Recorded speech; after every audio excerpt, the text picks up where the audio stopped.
We do have governance and ethical standards at the City of Stirling. We are seen as a leader in integrity in local government. Our council, on the advice of its audit committee, recently adopted an Accountable Stirling Action Plan that sets out how we will continue to show leadership to the local government sector in that space.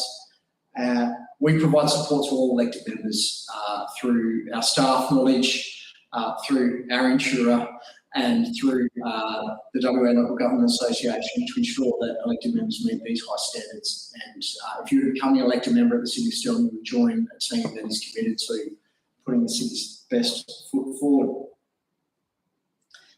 Council operates at that strategic level. Not the place if you're looking to be a pool lifeguard. I direct you towards the career pages on the city's website. There's probably about 20 opportunities there at the moment. But if you're looking to really participate at a high level and where the City of Stirling is going to be next year, the next 5 years, and then the next decade, then the council roles for you. Because you're setting the overall direction for the city, resourcing the city, and then measuring performance against what you set at the high level, and then setting the expectations for the management team, the CEO, as to how that will be delivered and monitoring our performance. Council has one employee, Chief Executive Officer, and we are lucky enough to have the acting CEO here today, but also the next CEO of the City of Stirling, Steve Rodich. He was here before. I think he might have had a better offer. He will be commencing in the CEO role from January 2024. So Council has awarded him a contract from January next year, as we say goodbye to our existing CEO, Stuart Jardine, after 16 years of long hard service for the city. So that one employee leads the organisation, employs all the other employees, does the management, importantly provides advice to council and implements council plans and processes and decisions. And that really is the separation between what the council does and what the CEO does. We have a great council here who is very interested in how this local government performs, invests in its performance, but also holds us to account. And if we're going to be best that we are, that's exactly what we need from our council. As I mentioned, the mayor position is vacant. The mayor presides at meetings in accordance with the Act. And so every council meeting, the mayor is the chair of that meeting. Provides overall leadership and governance to the community, carries out civic and ceremonial duties on behalf of the local government. And that's a big role at a place like the City of Stirling, where we have many civic functions and we're invited to many ceremonial occasions. The mayor is the spokesperson for the city and is the final issuer of messages on behalf of the city, and that's a big role again in the City of Stirling, to say what needs to be said on behalf of the city, advocate and communicate with the community. The next one, liaising with the CEO on the affairs and performance of the local government. I say rarely a day goes by where our mayor and CEO don't speak, and our mayor is in there advocating for the council to the CEO and continuing to ensure that good lines of communication flow between our council and chief executive officer. The mayor was first publicly elected in 2019. Mayor Marco is the first publicly elected mayor of the City of Stirling. And again, this year we'll have another election for the next publicly elected mayor for the City of Stirling. In terms of the decisions council make, I've highlighted its high-level strategic vision. It's also establishing a plan for us to meet that vision and resourcing that plan with staff, with finances, with facilities and services. There's a need to oversee land use planning, and local government has a very important role to play in setting the local plans for land use planning across the city, providing recommendations to development assessment panels on larger developments and being the decision maker in relation to smaller developments, as well as advising the state government on things like subdivision approvals. Council makes decisions on the performance of the local government, and that is something that this council takes very seriously in managing to make sure that we continue to perform as local government, and developing and reviewing local government policies. So the plans might tell us what we're going to do, but the policies tell us how we're going to do them, how we're going to deliver our services and facilities to the community. I could talk for days on what the City of Stirling does. I'm not going to. There is a website that we've set up. If you're registered for today, it's that website where you're registered, and we will be sending out to everyone who's registered. If you're online, put your details into the registration, and we'll get that email with a link to all the information I've got listed here.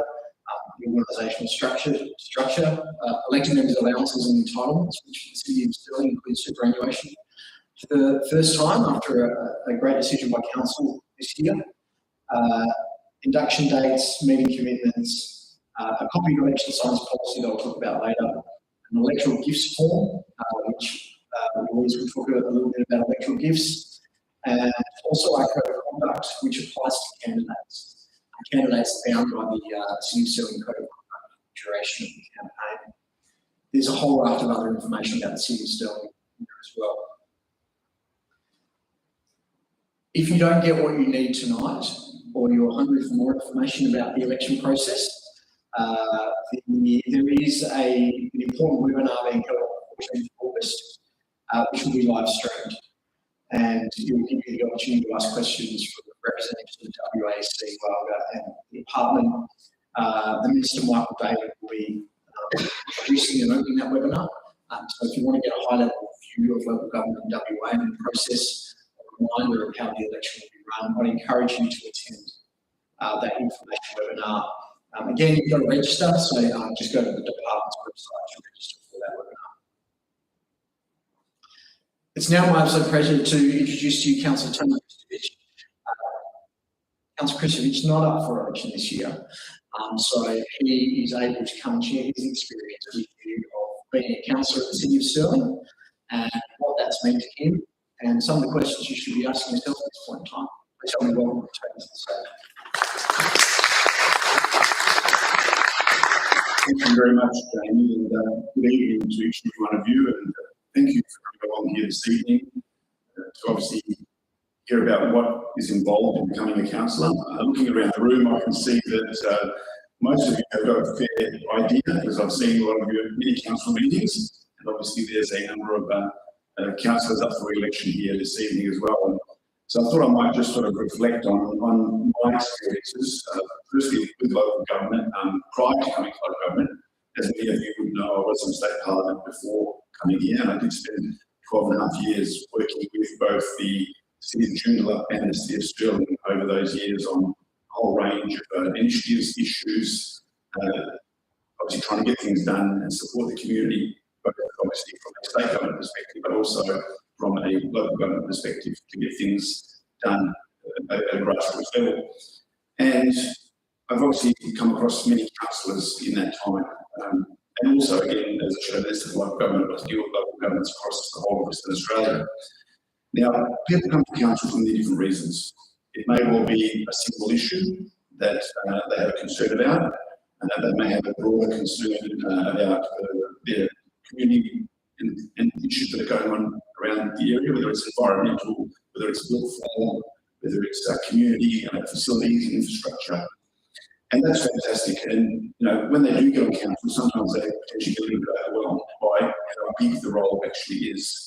That it's a lot more than just that one issue or that particular focus area, or even your particular ward. You're dealing with the entire City of Stirling, a budget of over $300 million. You're dealing with 14 other councillors. You're dealing with obviously the administration, and you've got to manage through all of those layers to try and get things done, to try and achieve things, on the ground. It can be complicated. It can be frustrating. You can have lots of wins, but you can have lots of losses along the way as well. And it's not always possible to achieve the things you're trying to achieve when you get on local government, because the state government has a big role to play in a lot of things that happen in local government. And there's a lot of things that we can't do as a council. And there's a lot of things actually we do as well that pick up the slack of state government when they're not doing their job well enough to support the community, and then local councils pick up that workload or that effort. And to be honest, that's not really fair for ratepayers, because it should be a state government responsibility, and we shouldn't be doing that. So it's about finding that balance, trying to work out how much you invest to benefit the community more broadly, but without taking full responsibility for all of those issues. And so, for me, I suppose when I finished up in State Parliament, an opportunity came up to run for local council in the Postal Voting, which I had a little bit of an experience in part of Voting. And there was a whole range of things that I suppose over 12 and a half years I've tried to get over the line with the City of Stirling specifically, but also with the City of Joondalup. And I thought it was a great opportunity maybe to try and get into the council and see what the blockers were, why those things couldn't be put on the table, and what can be done to try and rectify that. And just this week, one of the things that I've been discussing both with Joondalup and with Stirling and the state government for the last, I suppose, 12 years was West Coast Drive. And what can we do down West Coast Drive to help the traffic, the pedestrians? And I remember having discussions many years ago now with both mayors and the minister at the time from the State Parliament about what can we do to try and either have crossings or redesign things or do something different so that we can have better amenity there. Right now, 14 years later, we're going out for some consultation about, crossings across West Coast Drive or about speed reductions or whatever the issue might happen to be that can be done to try and fix that. So that's just one example that you can see. And during that time, lots of other people that have been involved in that journey. There's been many councillors come and gone, also been on that journey as well. And so there's lots of, I suppose, parents, just a matter of how long it takes for that idea to get on the table. And even in this case, it's still early stages. But the one thing that you do always know as an elected official is that whatever idea you come up with, there will be people that are against it. There will be people that are for it, there will be people that are against it. And you've got to be brave. You've got to say, go on. And even in this case, look, I was reading some of the comments online and people are saying it's great. But of course, people want you to do something. But when you do something, they say, oh, but I don't want you to do that. I want you to do something else. And so whatever you do, there's always going to be people saying, but it should be something else. It shouldn't be that. So you've got to put that aside and say, you know what? Whatever idea we come up with, there's going to be detractors. There's going to be people that are going to pull me up and say, that's a stupid idea, you don't know what you're doing. So you've got to have faith in yourself that you're working through a process, that you're trying to help the community, that you're trying to get good outcomes. And you just need to manage those relationships as best as you can. You're never going to be perfect because there's going to be some people you can never keep up with. And so that's the first thing you need to understand is that there's going to be a lot of frustration. And I know in the community there's always frustration about why things are happening. People point at local government and say, you need to do everything. You need to fix up all these problems. But a lot of times it's actually state government responsibility. We actually have no ability to do anything. We have the ability to work with the community and say that we should be, lobbying the state government or to a lesser extent the federal government for money. And we can try and manage that process by putting that pressure on our local state representatives and try to work together with them, knowing that a lot of these journeys are long journeys. Nothing happens quickly, nothing happens easily. And that's the one thing that I think you need to realise if you do get elected, you think you can change the world. All you're really going to do is change your life. That's the biggest change you're going to have because you're going to be out there in the public, you're going to be out there in the face of the council. People are going to expect you to do all these things, and most of them you won't be able to do it. A lot of them you will, and there's lots of things you will be able to do. And so don't think of it as, a negative from that point of view. There are lots of challenges. And I've been with all these local councillors. Everybody's advocating for their own. They want infrastructure, they want funding, spending, whatever it might happen to be. And at the same time, you're also responsible for the entire city. So, as a councillor, sometimes you have to look at what other councillors do and say, you may have promised this, or you may have made that election commitment, but I don't think, or we don't think that's in the best interests of the ratepayers of Stirling, so we're not going to support that idea. It's not that we don't support you as a councillor, it's not that we don't support you for advocating for your community, but we don't think that's the best way to go. Now, are we the experts? No, we're not. People think they're the experts, they're not.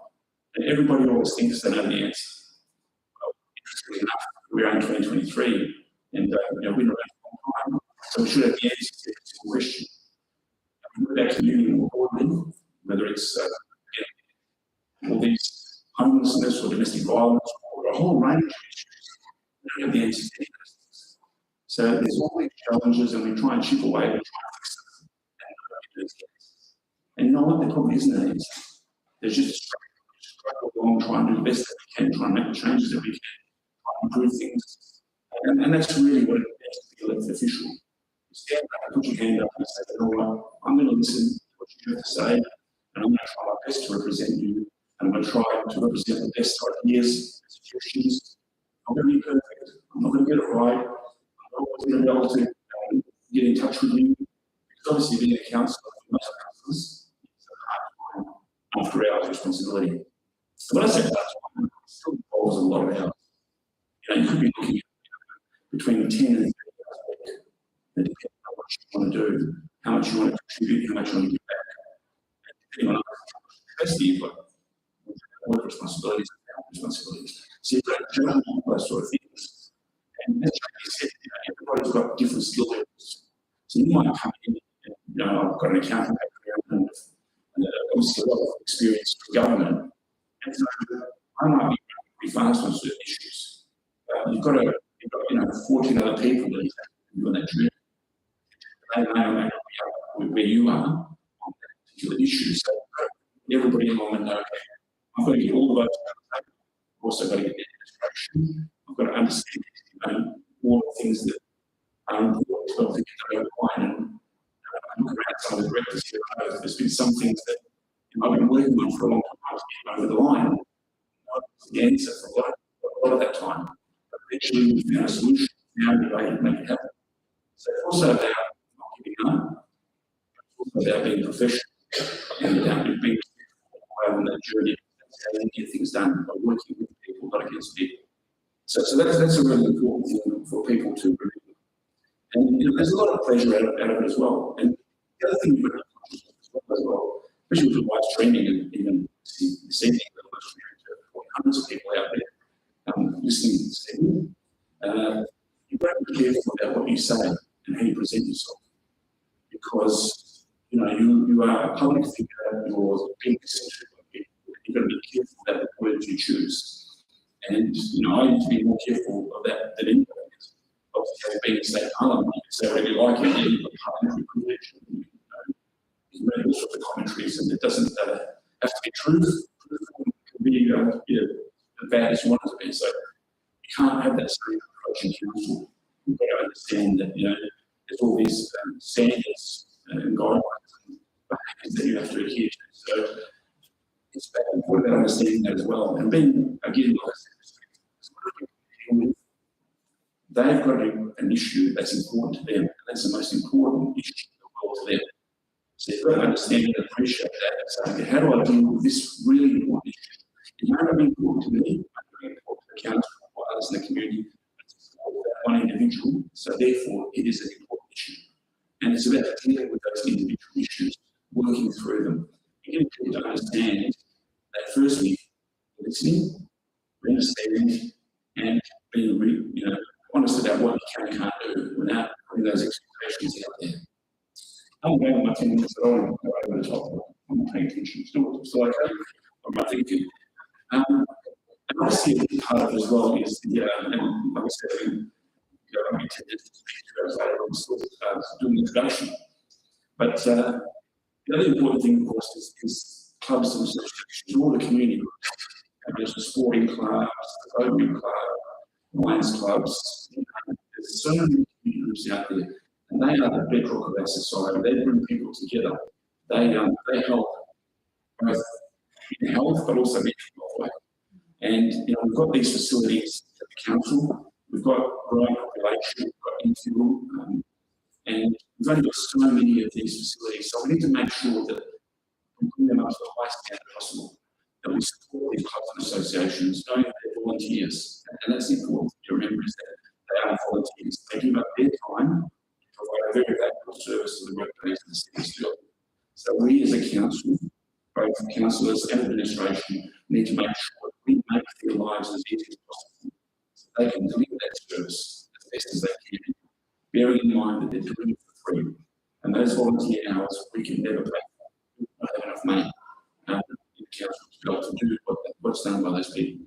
So it's important to make sure that we help them as much as we can to deliver the services that they have. So that's a very important part of the job, is to stay in touch with those community groups, organisations, stay in touch with those individuals, and again, manage through that process, and also not raise expectations beyond what can realistically be done. But in saying that, the City of Stirling actually does a lot. There is a lot that we do in so many ways. It doesn't mean we can't be better, doesn't mean we can't do more, doesn't mean we can't try harder, but on the whole, we're doing a really good job.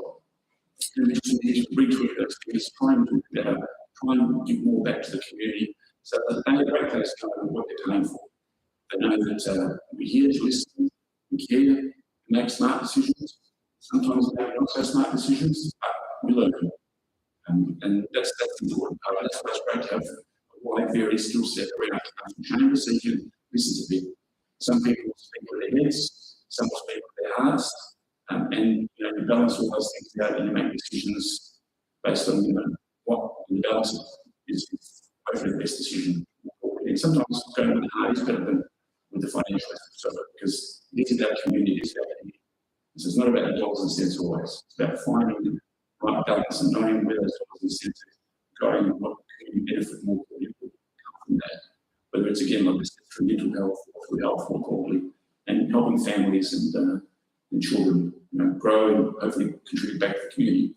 The other thing, of course, is I think we need to probably do a little bit better is in younger people, bringing them up through. Because I know when I go through all the clubs and associations, there's a lot of people there that are old, and I'm starting to fit into that category myself. So there's a lot of elderly people volunteering, and we need to get more young people in. So again, and I know the Minister for the government was pushing this as well, getting young people through to council, so I can see at least a couple of really young people here in the front row, maybe. Staff, can't count staff, sorry. But no, seriously, you need to have a variety. You need to have some experience, you need to have some young people and everything in between. So for those of you here who do have children and grandchildren who are old enough, please do encourage them to maybe think about getting involved at some stage, if not today, through your campaigns, get a bit of a feel and idea of what this all means, because chances are you're not all going to get elected. We've got a new system of election this year, and some people get elected, some people get re-elected, some new faces will come on board, and it's a great opportunity, a great learning curve. Just be aware that you will be a public figure, you will be subject to scrutiny, and people will criticise you. But as long as you know within yourself you're doing the right thing, you're doing the best thing, that's what really matters. And so that's the way I look at things when I do things. Is I don't care over the years who criticises me or not. And as long as I know I've done the best that I can, I've done the best of my knowledge and ability to try and get an outcome. And sometimes, as I said before, it might be 10 years to the track that you get it. So let's keep things in the back of your mind. When I failed today, but all open somewhere, something will happen to my able to make this happen. And that's on multiple occasions as well. So it's again about making sure that you build those positive relationships. That actually work something to do. Look, I'll probably leave it at that, and thank you very much for being here this evening. Safe. I wish you all the best for the up-and-coming elections. I look forward to seeing you around the council table, having the debates and the frustrations, going through some of the issues and listening to all of the arguments. It's a bit of a challenge in itself. I know in the gallery sometimes they probably get frustrated as well, not knowing exactly how certain things are made. But trust me, a lot of work goes behind the scenes to make those meetings happen, to try and get those things off the ground. So thank you very much and good luck.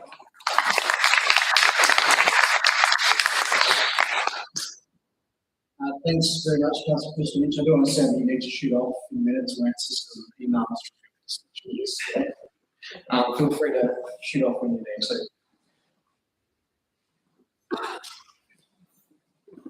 This is my last topic of presentation before I introduce you to Louise properly, and it is about election science. One of the prices that we pay for living in a democracy is that election time, each couple of years, there's a proliferation of election science. It's something that only happens in democracies. It You go to do a dictation, you don't put up with any of those problems with election signs, you get the same photo everywhere. So a price that we're willing to pay, a small price, is a preferential election signs during election campaigns. We regulate election signs with a light touch, but we still regulate them. And the idea about regulating is really two aspects. One is to keep the people of the city of Stirling safe. And the second is to give every candidate the opportunity to get their message across. We have an election signs policy. It's a voluminous 3 pages, which you can't read that. You're not going to struggle with the council agendas. But really, anyone who's putting an election sign out on your behalf and yourself should be very familiar with this policy before you go out putting your election signs out in public or on private land. And that sort of brings me to the 2 places where you can put an election sign. One is private property and the other is on public land. And private property, there's not a lot of rules that apply. You need the consent of the person whose property it is. You find out pretty quickly if you don't have that. And you also need to make sure the sign is safe. And by that we mean that it's secure, it's not something that you can put up on a Saturday afternoon and it's going to fall over on Sunday, and that it's not near a traffic light and illuminated and flashing signs, things like that. Anything that's going to distract road users from safely using the road. That's about it, private property. So it's really about making sure that your sign is safe. The public realm is quite different because that includes land that is under our care and control. As the manager of a road reserve or a park or something like that, or it might be land that we own freehold. It might be land that Main Roads is responsible for, or some other state government agency. And so you need to make sure that you take a bit more care when you're putting signs out on public property. And this is really where the second element of signs policy comes in, which is giving everyone a fair chance to get their message across. In our digital world, outdoor advertising has become very critical to messaging. People don't read the local paper as much as they used to. They certainly don't listen to radio or watch TV ads as much as they used to. So outdoor advertising is king these days. We know that's a really critical way that our community gets to know candidates in the local election. I have here 2 signs, not election signs, but they are 2 signs. We allow you to put signs up public property in pairs. So you can put them next to each other, one after the other, or if you're really bold, you put one on either side of the road facing each direction. And then you have to go another 500 metres down the road and put another pair of signs. And the reason we have that 500 metres is because it's going to be other candidates when we want them to have a chance to put their messaging out as well. So we ask that you leave 500 metres between each pair of signs. The signs policy goes into a bit more detail, really common sense about safety. Make sure your signs are securely attached. By some coincidence, election season happens to be the time of year in Perth we get the biggest storms. There is nothing that will derail your campaign faster than wrapping up your election signs around a small child on a bicycle. So we want to make sure that our community is safe and that your signs are going to survive as we usually get in September and October in Perth. Make sure you steer clear of all the traffic infrastructure, be that median strips, roundabouts, traffic signs, signalised intersections and the like. Don't think you'll be really smart and put one of your signs on a City of Stirling building to make it look like you're associated with the city. We tend to remove those ones fairly quickly. There's other details in the policy, which I said it runs to a huge number of 3 pages, that set out where you can place your signs in public and where you can't. When can you place your signs out? Well, the election period opens on the 31st of August. Really, that's when we say that you've nominated as a candidate, put yourself forward, so that's the time you should put your election signs out from. And then we give you a massive 2 days after the election to take your signs down. In terms of enforcement, we won't, unless there is a major safety issue, how many signs. If there's an obvious and clear safety risk, we'll take it. If there's not, you'll get a phone call saying, look, your sign's not placed in the right location. It might be obstructing a traffic sign, it might be too close to the road, something like that. Can you please go? And that gives you the opportunity to take your sign from somewhere it shouldn't be to somewhere that it should be. If we find that you've got your hot dial and we're having to call you 5 times a day, that situation might change. But really, we want you to take responsibility for your signs, and anyway, is running your campaign to take responsibility for your signs. There is one other really important aspect of signs, which is they must be properly enforced. But that's probably a good segue for me to introduce Louise Fopley, who's the returning officer for the City of Stirling election in 2023, whichever day that may be.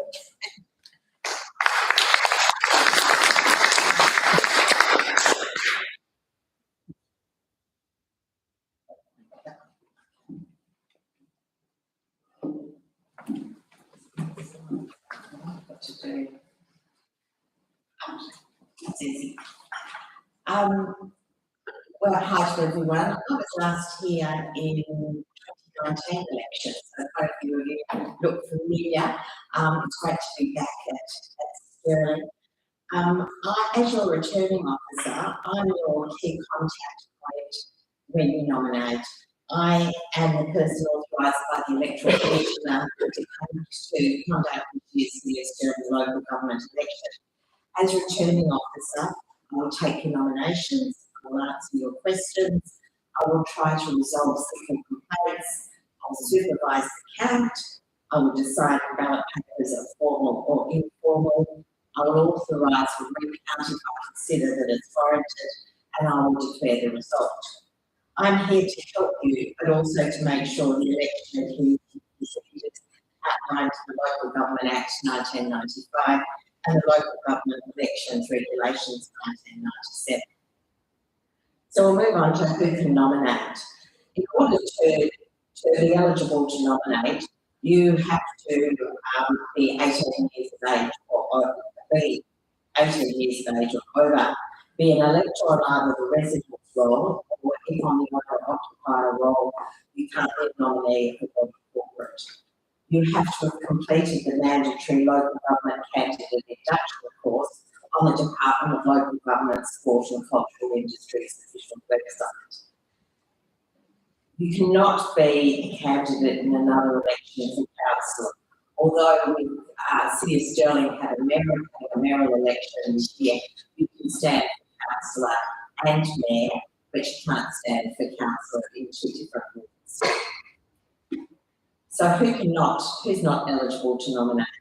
You cannot nominate if you're a member of either state or federal parliament, are insolvent under administration within the meaning of the Corporations Act 2001 Commonwealth, are convicted of a crime and in prison serving a sentence for that crime, are convicted in a preceding 5 years of a serious local government offence, are convicted of an offence for which the penalty was imprisonment for more than 5 years, are an elected member of another local government, or are disqualified because of misapplication of funds or property. So an effective nomination. What is needed to make an effective nomination? You need to have completed the course, the local government candidate induction located on the Department of Local Government's website. You need to print the acknowledgement email, which provides a reference number and the date of completion to show you when you lodge your nomination. To come to your appointment, you need to bring a completed nomination form, which includes the reference number and date of the course I just referred to. And I can witness your nomination form at our appointment. Bring your candidate profile, which I will discuss shortly. You provide the deposit of $100, which is to be cash, money order, bank cheque or credit card. It can also be FPOS as long as it's credited to the City of Stirling before the close of nominations. This year we also have additional information that a candidate considers relevant to their candidature, which I'll go into more detail about in a minute.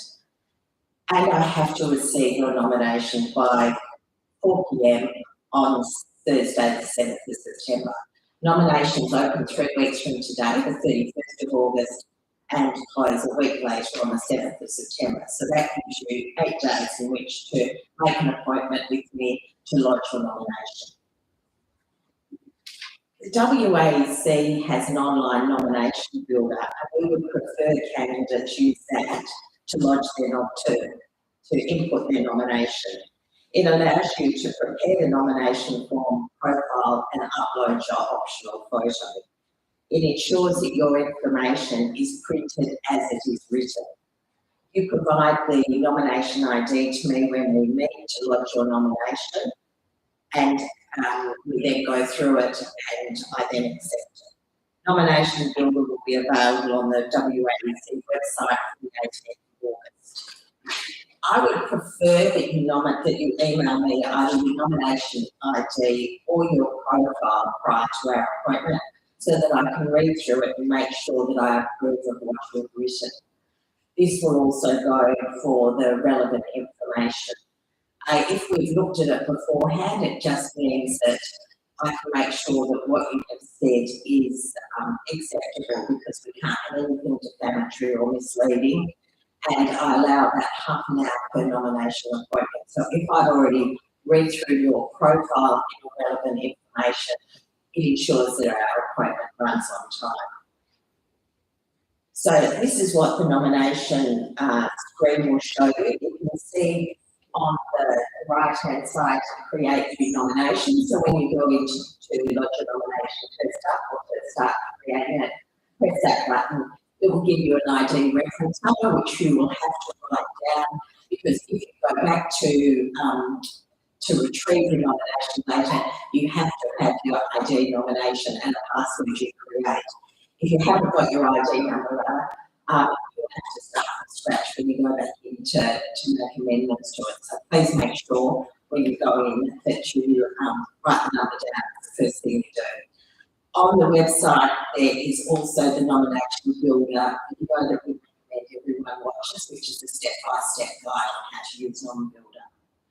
So prior to lodging the nomination, the candidate prefers that they have reviewed the contents of the form and ensured that all information is correct. You also confirm that you've reviewed the profile text, contact details, and the photograph within the form, and as well as the notice board page to ensure it appears as you would like. You print off the form and in preparation to sign it with me, and then we submit the nomination. Your profile appears as an A4 page. This is published on City Stirling's website. As well, you will see the profile as it will appear on the election package. Some of you that have stood before, you will know that when the election package goes out, your nomination does not appear with bullet points, with capitals, with any sort of formatting. It is just a paragraph. This year, the profile will appear as you have written it, so there will be formatting in the copy that goes out with the election package. So now just a bit more about the candidate profile. The profile must be written in English. It's not to be more than 1,000 characters. As I said, we recommend everyone uses Nomination Builder. And if you've used Nomination Builder, it will not allow you to input more than 1,000 characters.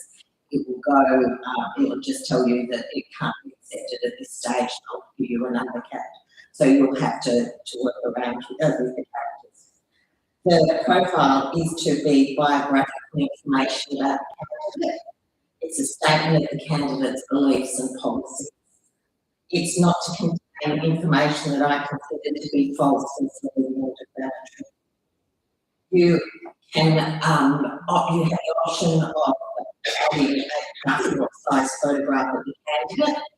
Head and shoulders is the best. It's not to be more than 6 months old, or the RO to believe that it's a reasonable likeness to the candidate. You have to give at least one personal contact detail. It can be an email, a phone number, or an address. The address may be a social media address, as long as we can get access to you. You can have more than one, but you have to have at least one candidate contact detail. This year we've included additional relevant information. So this is optional. Again, it must be written in English, and this is to contain no more than 2,000 characters. It's what you consider to be relevant to your candidature. It's not to contain any information, again, that I consider to be false, misleading or defamatory. You can't use Nomination Builder to prepare it. You have to print it or write it up as a Word document or something like that and send it to me. Again, I would appreciate it for our nomination meeting, because we have to check that it doesn't exceed 2,000 characters. As I said, Nomination Builder won't let you enter more than 1,000 characters, but because this is just hopefully in a Word document, we have to do a character check, and it will take a few moments for me to sit there in front of you, more than a few moments, to count to 2,000 characters. If you bring in a handwritten form, it will take quite a while to count the characters and make sense of it. If you, however you present it, is how it will appear on the local government website. Your relevant information will be on the local government website, and if the council we're using notice boards or notice boards at libraries. I don't know that. Okay, it may only be on the LG website in that case. We'll follow up and let you know if it's going to be passed anywhere else. Electoral rolls. They are available on nomination for the ward or district they're contesting. Mayoral candidates are entitled to the whole district roll, and councillors to the ward they're standing for. Free to all candidates, and upon request by sitting councillors. You'll get one copy of the residence roll, which is prepared by the Western Australian Electoral Commission, and one copy of the owners and occupiers roll, which is prepared by the City of Stirling. New rule this time is that a recipient must, before the end of the relevant period, provide to either the Electoral Commissioner or the CEO a statutory declaration confirming that every supplied copy has been destroyed or permanently deleted from any computer, device or medium or other storage system.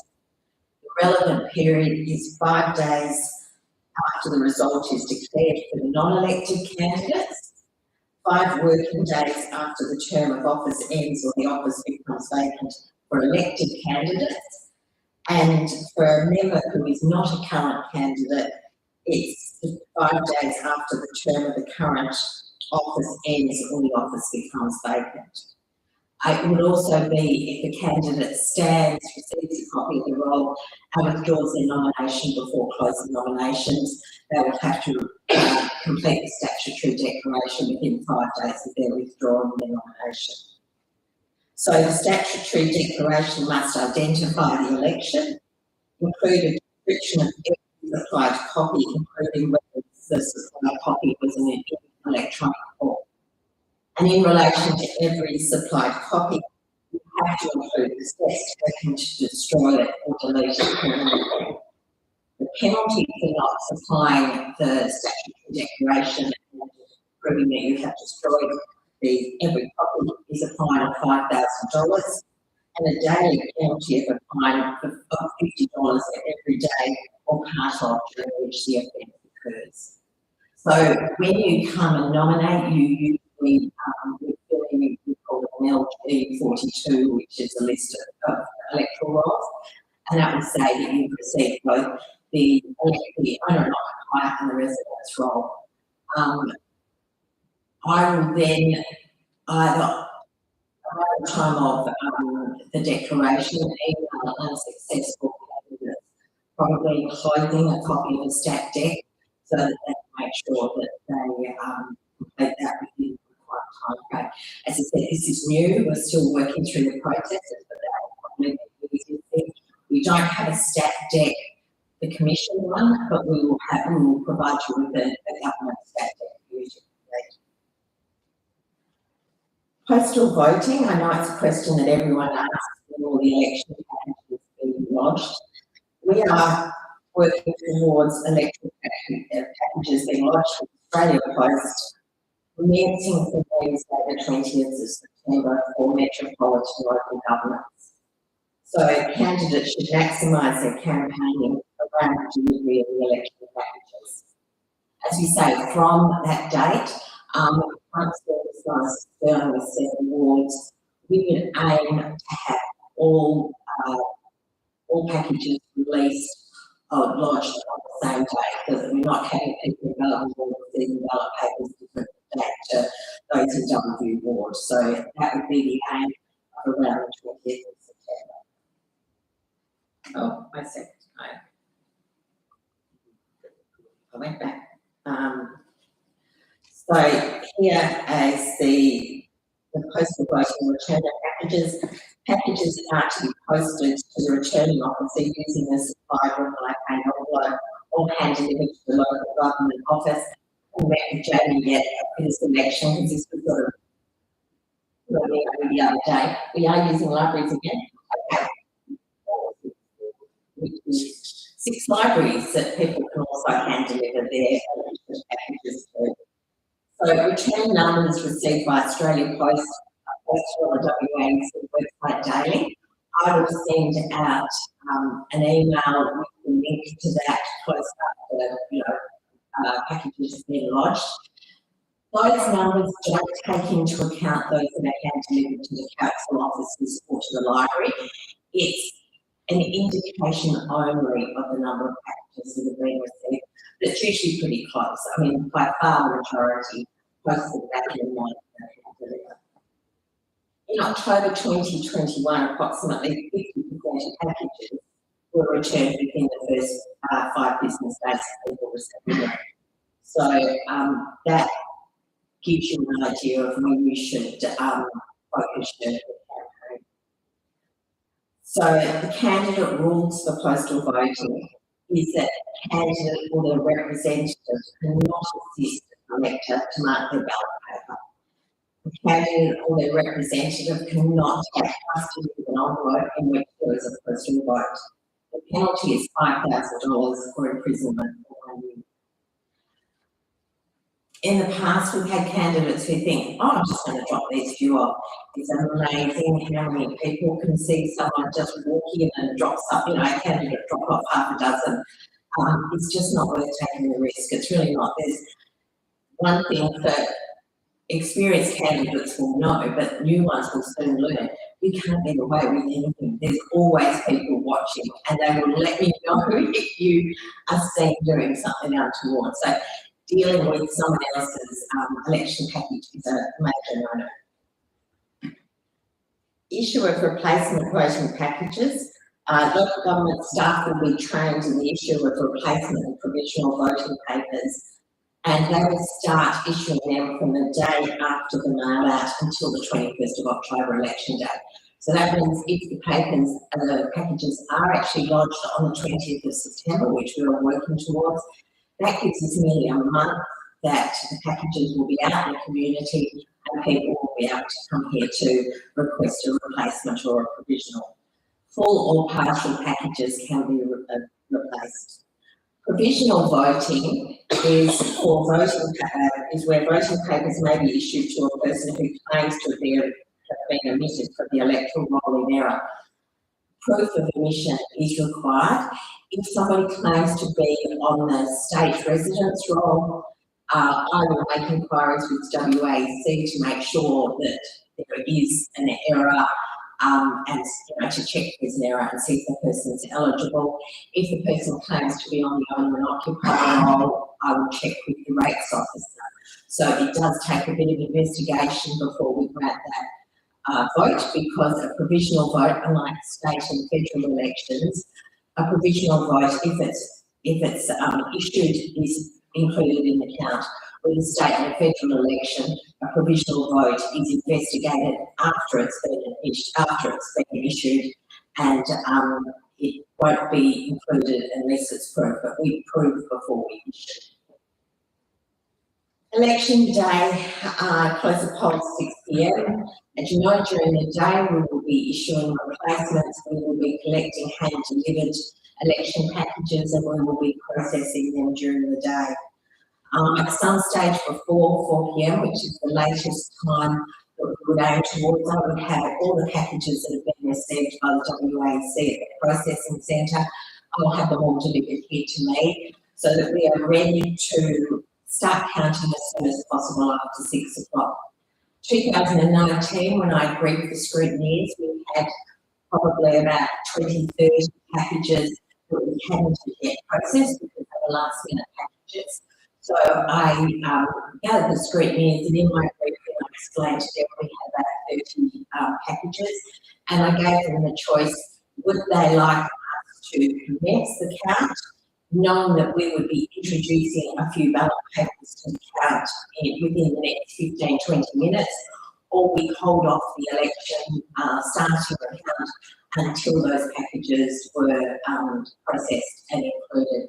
The overwhelming decision was start counting. They knew that we were going to be getting a few more ballot papers. So once again, we'd be making that decision. We try to give some anonymity to the last minute electors, so we don't only leave 1 or 2 packages, because then anyone that's processing can basically see how that person has voted, which is why we always just hold back a few to do last minute processing, so that there's no way we can work out how an elector voted.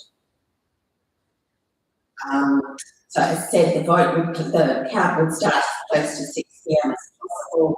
We're using optional preferential voting this time, which I will go into in detail in a moment. Scrutineers are eligible to observe the count. The count, as Jamie mentioned earlier, may not be concluded on the Saturday night and may have to start again on the Sunday. I may not be able to declare results until Monday, hopefully Monday rather than Tuesday. Results are posted both onto the local government, so the Stirling website, and onto the Commissioner's website. So now we move on to optional preferential voting, which is introduced and being used for the first time this year. Optional preferential voting requires that voters only need to register a first preference on their ballot paper for their votes to be counted. Voters who wish to register one or more additional preferences amongst the remaining candidates are able to do so using consecutive numbers. If an elector only chooses to vote for one candidate, and that candidate is excluded as having the least number of first preference votes, then their ballot paper will be put aside as exhausted, because no further preferences can be distributed to a continuing candidate. By filling in more than one box, the elector's vote will continue to be included in the count until all their preferred candidates are excluded or their preferred candidate is elected. With optional preferential voting, the most preferred candidate is elected. As I said before, many counts will not conclude on election night, and weekends, me, count staff, scrutineers will reconvene on Sunday morning to finalise the count. All counts, manual and count WA, will cease at 10:30 p.m. on election night. So what happens with optional preferential is we're divided into single vacancy elections and multi-vacancy elections. With City of Stirling, with 7 wards and 1 mayoral, they are all classed as single vacancy, unless, as mentioned before, someone decides to withdraw and we then have a multi-vacancy in 1 ward. At the moment, we've got 8 single vacancy elections that we will be conducting in the City of Stirling. Under optional preferential in a single vacancy election, a candidate must receive an absolute majority to be elected. An absolute majority is 50% plus 1 of all 4 votes cast in the election. In a single vacancy election, if a candidate has an absolute majority after the distribution of first preferences, the candidate will be declared as elected. The sort and count of ballot papers in a single vacancy election is conducted manually, which is the system that you used to have in here. When the first distribution has been finished, there may be a candidate who has the absolute majority. If the required number of vacancies are not filled after the count of first preference, the candidate with the lowest number of votes is excluded. Each ballot paper from the excluded candidate will then be distributed to the candidates remaining in the count according to the next preference of the elector. If all vacancies have not been filled Further exclusions and distributions will take place until the position is filled. With multi-vacancy elections, we will be using Count WA, which is WAEC software. And using Count WA means that every ballot paper will have its ballot paper markings entered into the Count WA system. To be elected in a multi-vacancy election, the successful candidate must reach the quota, and the quota is calculated using the formula on the screen, which is number of formal votes divided by number of vacancies plus one. So as I said, all multi-vacancy elections will be using Count WA, but we won't go into further discussion about that due to the current situation of all being single vacancy elections. So another new procedure being introduced this year is first and second unelected candidates. So the first and second unelected candidates are the unsuccessful candidates who would have been next place in the order of votes received. In the event that a mayor or councillor position becomes available within 12 months of the current election, the first unelected candidate in the election for the position will be asked to complete the term of office. If they decline, the second unelected candidate will be asked to complete the term of office. If both candidates decline, or there isn't a first or second candidate due to an uncontested election, an extraordinary election will be held at a later date to fill the position. If the successful mayor at this year's election is also a councillor, then the first unelected candidate in the concurrent councillor election is elected to complete the remaining term of office of the newly elected mayor. This would normally be for a 2-year term. The declaration that I will be making at the end of the count will include the names of the first and second unelected candidates. Authorisation of electoral material. Handbills, pamphlets, notices, letters and other printed articles must have the name and address of the person authorising and name and address of the printer. If you've prepared your own election material and are printed at home on a trusted printer, it can be printed and authorised and printed by with your name and address. The address must not be a post office box. All online election material requires the name and address of the person authorising the material. If it's a social media address, we recommend that you put an authorisation in the About section of the social media page, because that way it applies to all posts that are on that page, and you don't have to individually authorise every post. But it also means if anyone makes a comment, you are responsible for the comment that they might make in response to one of your posts. Jamie mentioned before the government bylaws regarding signs. City of Stirling looks after the placement of signs. As returning officer, I look after what is actually on the signs. So again, if you have unauthorised materials, someone will notice and be in touch with me pretty quickly to let me know, and I will be following you up. Scrutineers. Scrutineers must be appointed in writing by the candidate. The rights of a scrutineer are they can enter and be in a polling place at any time before close of polls. They have the right to observe the conduct of an election, to observe the checking of postal voting papers, and to be present after the close of poll and observe all proceedings of the count. Scrutineers are not to be in a polling place if another scrutineer appointed by the same candidate is also there, except to cast or deliver their own vote, and not to take part in the conduct of an election, including taking custody of a postal vote. And they're not to record the names of persons obtaining ballot papers. Jamie referred to disclosure of electoral gifts before. WAC is not responsible for the gifts register, but queries go to the CEO. This information is provided to assist candidates. The CEO maintains the electoral gift register, which is available for public viewing. disclosure to be made to the CEO on the prescribed form, which is a Form 9A. Candidates and donors must disclose any gift of $300 or more, or 2 or more gifts made by one person totaling to $300 or more, received within the 6-month period prior to election day. This can include money, gifts, discounts and provisions of services.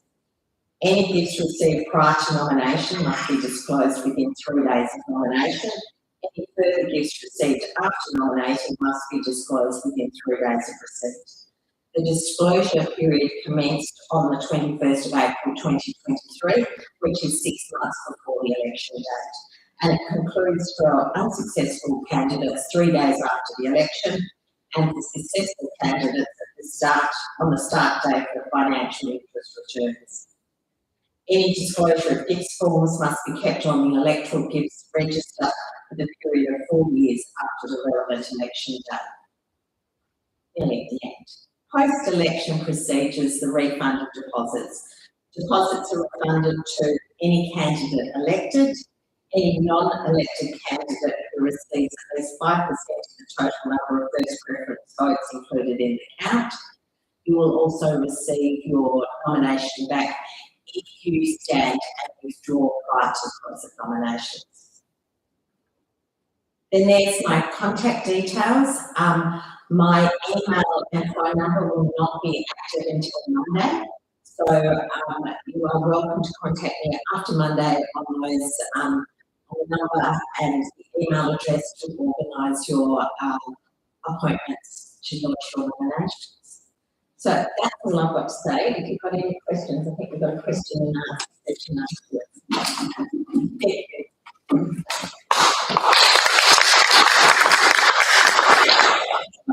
Thanks very much, Rosie. We are delighted to have you again as returning officer.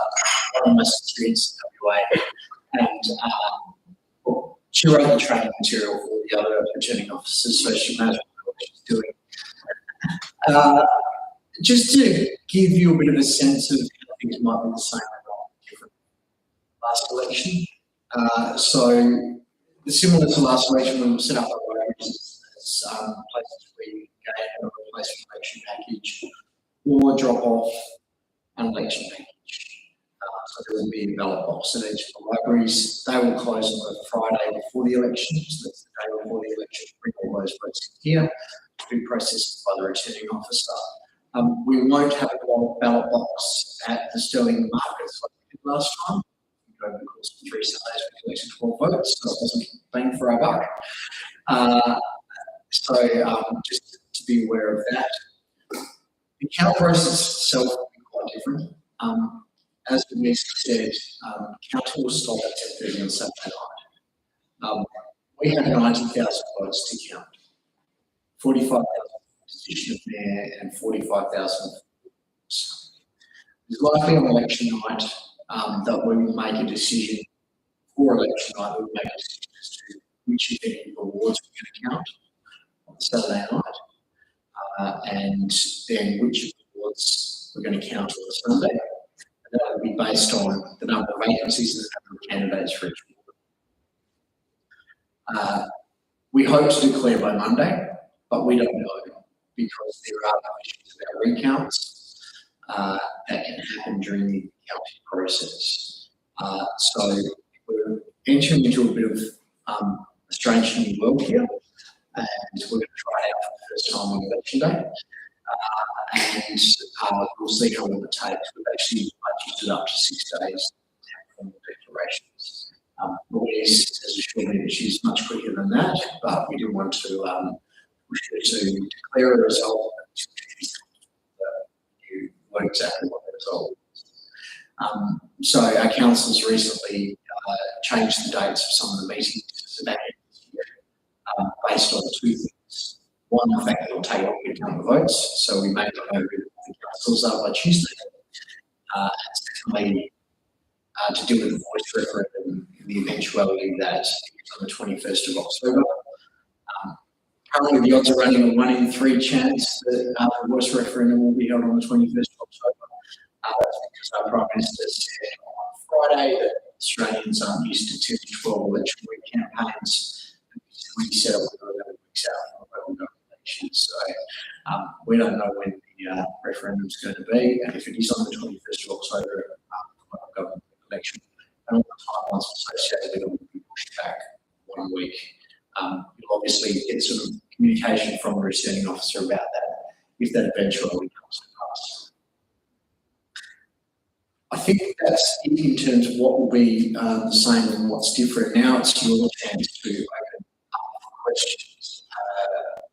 And I'd ask Candice to work the mic if she can. If anyone's got any questions they'd like to ask, please ask them into the microphone.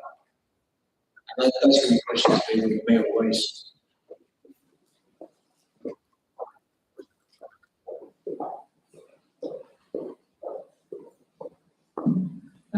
Thanks a lot for the opportunity. So pity that we're doing some more candidates. But Louise, with regard to the detail of your address on cards and things of that nature, there's also a concern, I think, about that quite private information being out there in the general public. Can't we have somewhere in the local government election side of things where you just put your suburb rather than the full detail? I just feel that there is a safety concern. So it's got signs. Authorisation. It has to be one. It doesn't have to be you. It can be anybody. It can be a friend. It can be a family member. It just has to have a contact detail of a person with a physical address. Oh, okay, so I can put someone else's name on it. Yep. Yep.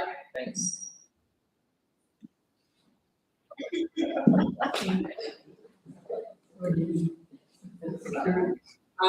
Thanks, Louise. I just wanted to know, does the authorised person name have to be legible?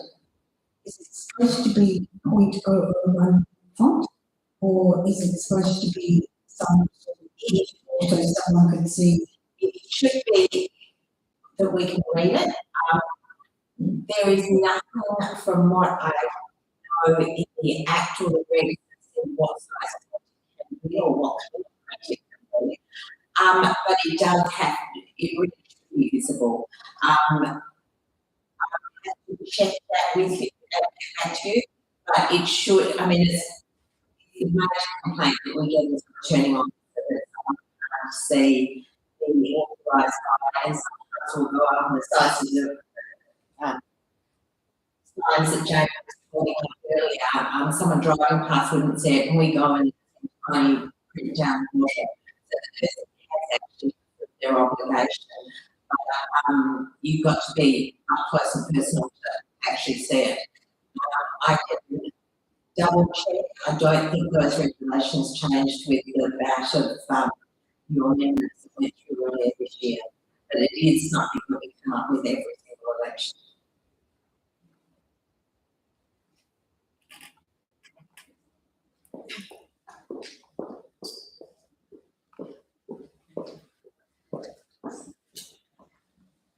Thank you.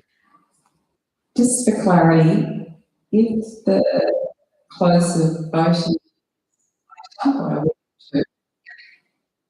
the postal votes will still go out on 20th. It will totally depend on what stage we find out that the voice referendum will be held. If postal packages have already been sent and everything's in process, you'll just have an extra week to your election package. They will still be out there. If we find out next week, we'll push everything back a week, including nominations. But if nominations have already been commenced, all we can do is give them an extra week to campaign and for packages to be returned. So if it is going to be pushed to a different date, whoever's nominated will be notified. And the other one, if I may,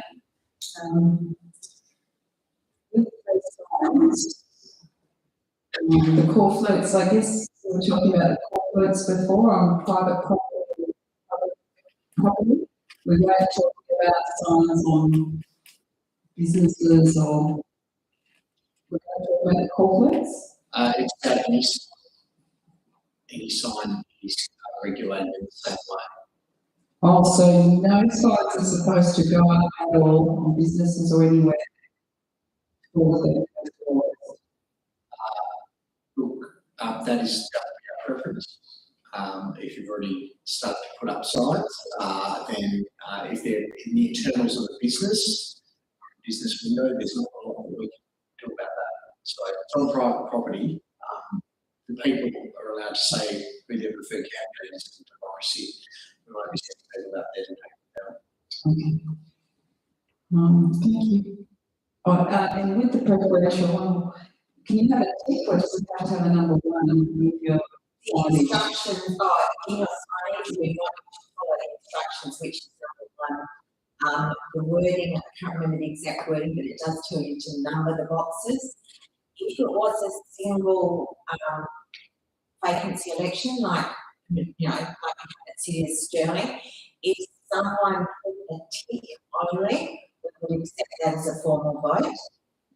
But that's not something we want on your advertising material. Your election material has to follow the new procedures, which is number the boxes. Thank you.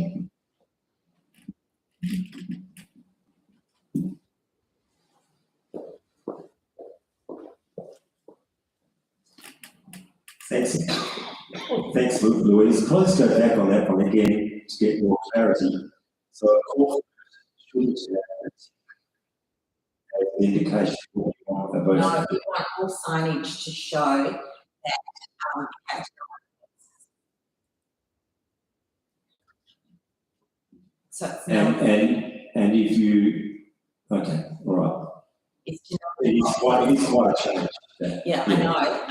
As I said, when we are accountable enough, we would accept it, but that is not something that will be out there in the community because it's optional preferential. So we really want people to, the idea behind optional preferential, as I said in my address, is that the most preferred candidate wins.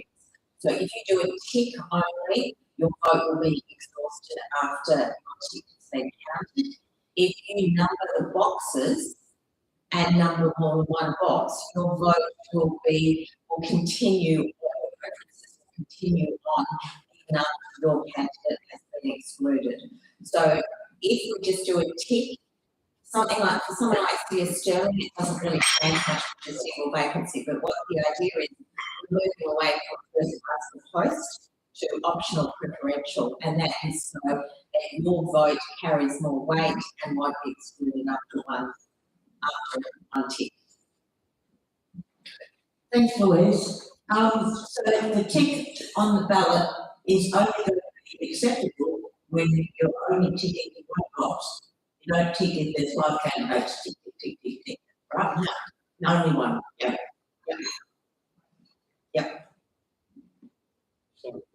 And a tick and a cross would be informal, because we can't tell, if you do a tick and a cross, if someone only does a cross and it's a single vacancy, we'd go, okay, that's formal. If they do a tick and a cross, we can't tell which is their preferred candidate, so that would be informal. There's so many new rules that have had to have been introduced because of the introduction. Our list of formal and informal votes is getting longer and longer. But we do require you to use numbers in your advertising or your election material. Ask or require. Sorry, that was what I was about. Because Chris has got about 2,000 signs with a check, the tick box on the I'm sure he wants to reuse. So Little stickers. You get a sticker, with a line over the top that you place over the top of your tick. again, required or advised? Well, part of the regulations say you cannot mislead or deceive people in how to vote, and that relates to the instruction to how to vote. So if we say you have to number boxes and you put a tick on there, it is sort of misleading a little bit because the instructions at the top of the ballot paper clearly say tick.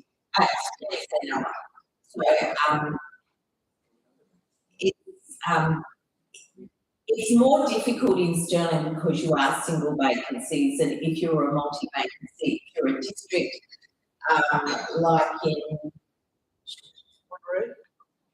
Wanneroo, I think only has single vacancies. Gosnells has a massive district election, so they might, I've forgotten how many candidates they elect, a huge number. So obviously there you can't say tick. So the rules are made up statewide, and the rules are numbers. And it's the same rules for all local governments. So by doing numbers, you're not going to find yourself in trouble. And gentleman suggested, Chris, perhaps what you have to do is put a sticker with the one over the top of all your ticks that you've already got. I'll do it for you. Just a question about bonuses and that we have half of the, as you go through, obviously eliminate the number of votes. I expected that a lot of votes with single number one, there'd be a lot of votes excluded. So that's potential that it might actually, that we don't want to get Absolute will keep reducing every time we do a distribution because the number of formal votes still in play will be reducing. Oh, so 50% of formal votes in play, 50% of formal votes in court. Yeah. Okay, that's Yeah, we'll keep, yeah. just getting clarify, that's all. Okay.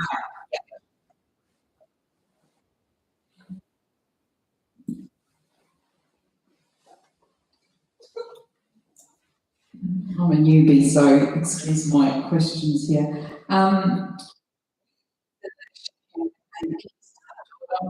What are there rules around that and putting things in letter boxes whenever you want, or is there a rule around that?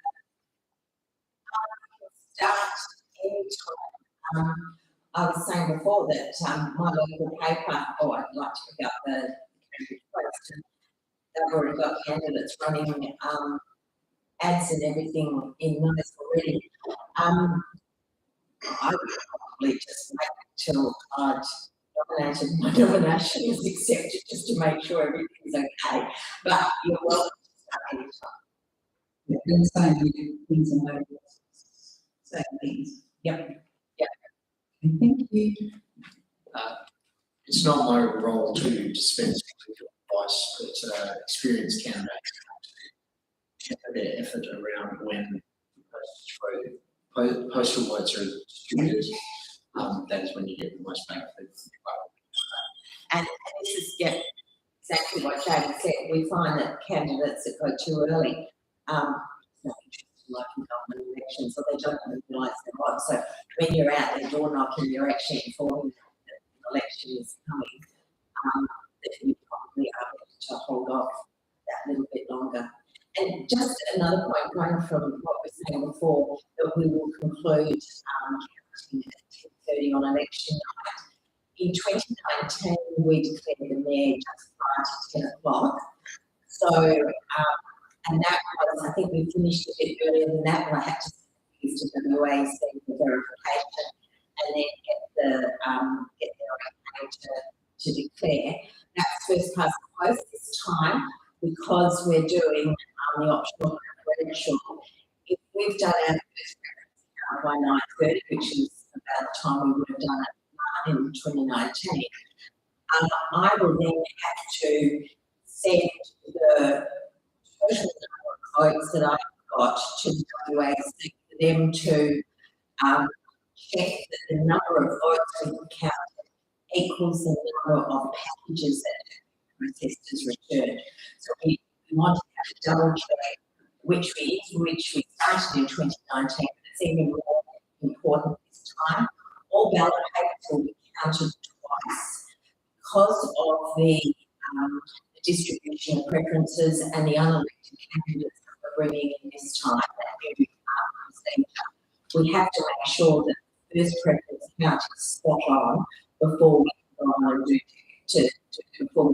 exclusions and preference distributions. If we get that first count wrong, it's going to cause problems further down the track. So it will be sorting and counting every ballot paper twice. The results will then go to the verification. When they have verified our total number of votes, we will then know whether we're doing an exclusion distribution. If a candidate gets, if we've got 10 candidates for mayor and a candidate gets +1, in the first round of voting, we will obviously have a win. If we've got 10 candidates pretty much across the board, we have to then take the lowest number, distribute them, because we still have absolute majority. We have to then take the next one and distribute their preferences. So with 10 candidates, we could do up to 8 preference distributions, which will mean that the count will take a lot longer. So that's what we really can't judge how long it's going to take us if we're counting 40,000 votes on the night.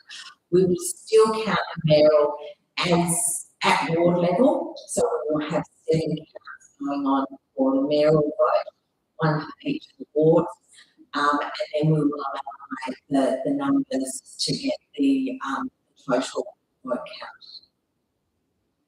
And then on the Sunday, we will do the same sort of system for the wards. Strap yourself in, folks. It's going to take a while to count all these votes. And about 6 days. Are there any more questions? Look, it remains for me to thank all of you for showing your interest in Stirling and becoming an elected member. Thank you very much to Louise for her attendance tonight, and you'll be seeing a lot more of her in the coming months. And thank you all to the staff that have been involved in this evening. Thank you very much to you. Drive safely on your way home, and we look forward to seeing you in our hotly contested campaign.